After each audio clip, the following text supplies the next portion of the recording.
L'histoire patriarcale a construit un concept qui, depuis des millénaires, considère la femme comme un objet à reproduire et à faire le ménage. Ce droit patriarcal millénaire a été remis en question véritablement en un seul siècle et la CFDT a pris part à ce combat. Les jeunes femmes aujourd'hui, elles ne veulent surtout pas qu'on puisse dire qu'elles sont féministes. Non, elles sont toutes pour l'égalité quand même. Elles sont toutes pour l'égalité, pour leurs droits, mais elles ne regardent pas d'où ça vient. Mais pendant la Révolution, les femmes qui ont participé à la Révolution, on les a appelées les pétroleuses après. Les femmes anglaises qui se sont battues pour obtenir le droit de vote, on les a appelées les suffragettes, de façon péjorative. On avait des camarades qui nous appelaient les vierges rouges à la CFDT. Déclaration du droit de la femme et de la citoyenne. Il faudra attendre le 19e siècle pour que les filles soient acceptées dans l'enseignement primaire 1836 et secondaire 1880. On ne sait jamais que les femmes pervertissent la jeunesse ou pire, détournent les hommes du droit chemin. Les syndicats féminins participent à la création de la CFTC avec les syndicats masculins. Ces syndicats, créés et dirigés par des femmes, étaient une volonté d'échapper aux contraintes patriarcales tout en défendant le droit des travailleuses de plus en plus nombreuses. Suite aux attaques répétées du ministre du Travail contre le travail des femmes mariées, les militantes CFTC revendiquent le droit au travail pour toutes les femmes à égalité avec les hommes. Les militants femmes et hommes de la CFTC vont se battre ensemble contre l'interdiction légale du travail des femmes. Droit de vote en France pour les femmes et fusion des syndicats féminins et masculins, la parité sera de mise à la tête du syndicat. La CFTC devient la CFDT et elle pose le principe de la non-discrimination entre les femmes et les hommes. Les femmes peuvent gérer leurs biens et exercer une activité professionnelle sans le consentement de leur mari. Jeannette Lahotte lance le débat autour de l'avortement au sein du syndicat. Elle signera le manifeste des 343 salopes. À titre personnel, la CFDT devient la première organisation syndicale à agir pour l'abrogation de la loi interdisant l'avortement. Législation de l'IVG avec la loi Veil qui, au départ, n'était promulguée que pour une durée de 5 ans.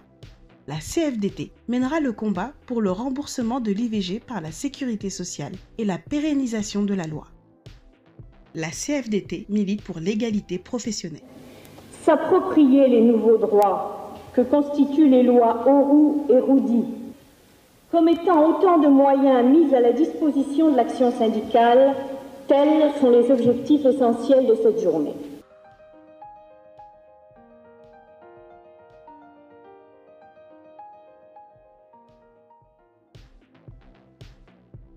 Loi égalité travail.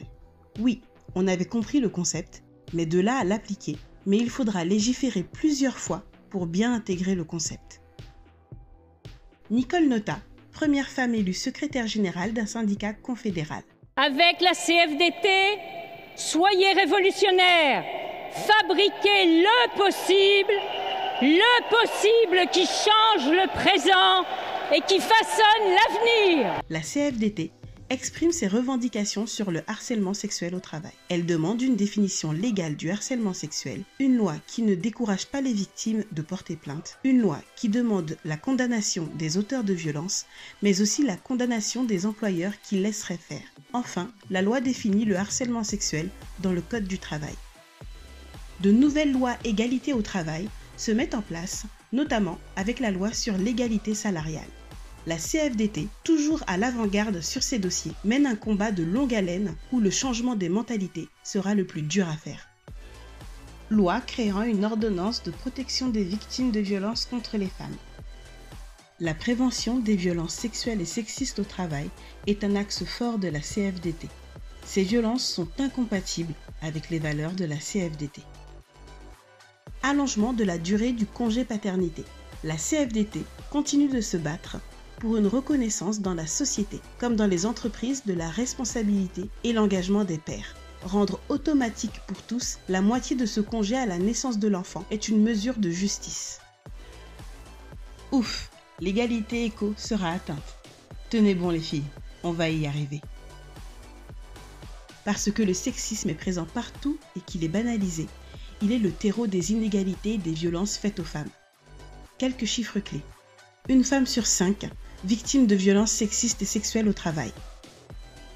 Elles ont 24% de salaire en moins. Elles effectuent 73% des tâches domestiques.